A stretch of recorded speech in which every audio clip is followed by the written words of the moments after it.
Om Swastiastu. Perkenalkan, nama saya Idewanyu Managung Edika Putra dengan NIM 2270121037. Pada kesempatan kali ini, saya akan menjelaskan dan serta mempresentasikan mengenai sistem ribosom. Baik, sebelum itu saya akan menjelaskan tentang konten-konten saya pada hari ini. Yaitu, dari yang pertama itu ada pengertian ribosom, lalu ada struktur ribosom, jenis-jenis ribosom, dan ketika kita membahas ribosom, melengkapnya kita juga membahas tentang sintesis protein. Gitu. Baik, mulai dari yang pertama, apa itu ribosom? Ribosom itu merupakan molekul kompleks yang terbuat dari molekul RNA dan protein. Nah, yang penting ini, yang ribosom ini merupakan tempat sintesis protein di dalam sel. Ribosom ini terjadi dalam sel, baik itu sel eukariotik maupun prokariotik. Nah, tambahannya juga lokasi ribosom di dalam sel menentukan jenis ribosom apa yang dibuatnya. Nah, untuk gambar lebih jelasnya, untuk sebagai gambaran mungkin bisa lihat di gambaran ini, yaitu ini sel ya, dan ini ribosomnya. Ini ribosom, kecil-kecil ini ribosom. Baik, selanjutnya struktur ribosom. Ribosom ini terbuat dari kompleks RNA dan protein. Oleh karena itu, merupakan ribonukleoprotein. Sekitar 37 hingga 62% RNA itu terdiri dari RNA dan sisanya itu merupakan protein. Nah, yang penting ini nih, setiap ribosom itu mempunyai dua subunit. Nah, subunitnya itu ada subunit yang lebih kecil dan subunit yang lebih besar. Kalau subunit yang lebih kecil bisa dilihat nih, ini subunit yang lebih kecil nih, subunit yang lebih kecil, ini subunit yang lebih besar. Nah, ini kalau subunit yang lebih kecil itu yang mengikat subunit yang lebih besar, yaitu mengikat subunit yang lebih besar dan pola mRNA. Kalau subunit yang lebih besar, dia berikatan dengan tRNA, asam amino, dan subunit yang lebih kecil. Nah, ini nih gambarannya. Ini subunit yang lebih kecil dan terikat dengan subunit yang lebih besar. Itu.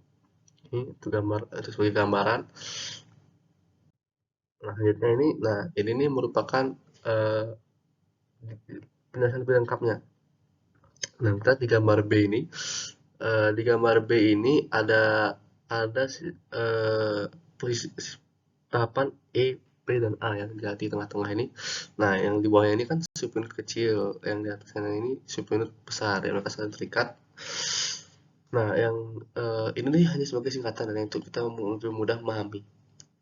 Nah, di gambar B ini bagian subunit besarnya ini ada yang E, P, dan A. Nah, yang P ini itu artinya itu peptidil. Kalau yang A itu aminoasil, sedangkan yang E itu exit. Nah, kalau yang P ini bukan tempat peningkatan tRNA menjadi peptidil, sedangkan yang A ini tempat peningkatan tRNA menjadi aminoasil. Lalu di E ini ya itu setelah melakukan keduanya tadi dia akan dikeluarkan melalui E di sini yang exitnya. Nah, ini subunit ribosom yang besar, ini subunit ribosom yang kecil. Nah, untuk proses lebih lengkapnya, uh, ini ada di gambar C ya, polipeptida yang sedang tumbuh. Di sini, ini asam amino yang berikutnya yang akan ditambahkan pada rantai polipeptida. Nah, ini nih kita akan bahas nanti di page selanjutnya di sintesis protein.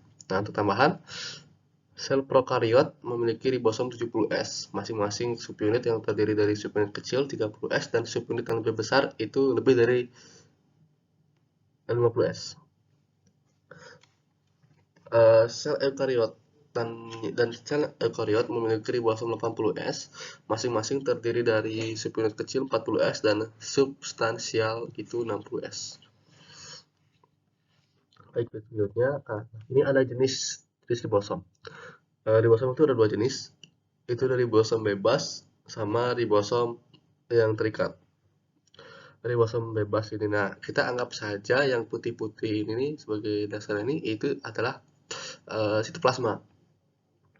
Sedangkan yang biru-biru ini nih merupakan kita anggap saja retikulum endoplasma, itu retikulum endoplasma kasar. Eh, nah, ribosom bebas ini ribosom yang tersebar luas di sitoplasma ini. Dia dikata bebas, dia berarti bebas tersebar luas di sitoplasma. Sedangkan ribosom terikat berarti dia terikat pada ribosom terikat pada retikulum plasma kasar. Nah, yang ini ribosom bebas, yang ini yang ribosom associated with the rogue endoplasmic reticulum. Ini nih yang ribosom terikatnya. Ini untuk gambar lebih jelasnya, mungkin untuk lebih jelasnya bisa kalian lihat di jurnal-jurnal lain. Nah, ini ada sintesis protein. Nah, sintesis protein ini sebelum kita masuk lebih dalam, sintesis protein ini merupakan terus pengertiannya, sintesis protein ini merupakan proses pembentukan protein dalam tubuh dari informasi genetik yang terdapat pada DNA. Sintesis protein ini ada dua tahapan, yaitu tahapan transkripsi dan translasi.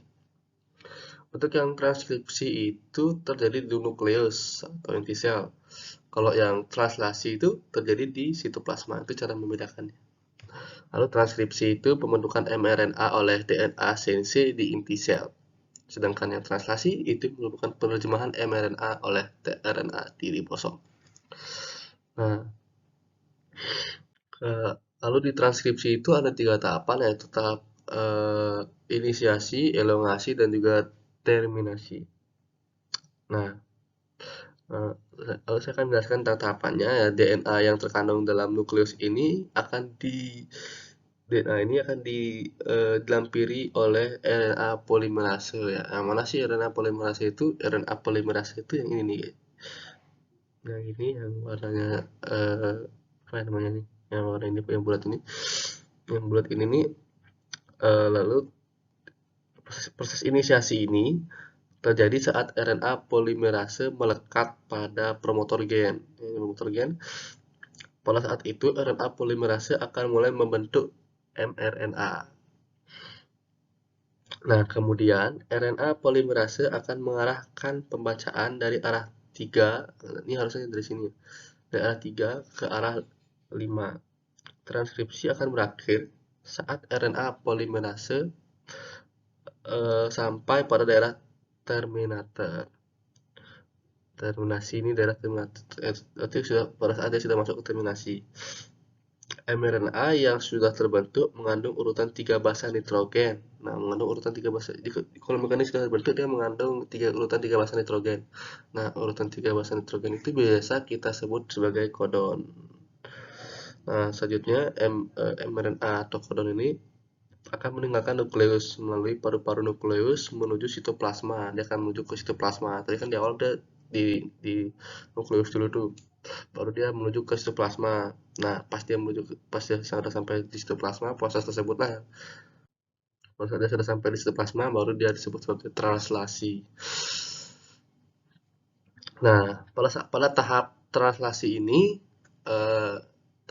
tahapnya itu dimana juga sama, ada 3 tahapan juga, ada inisiasi, elongasi, dan terminasi.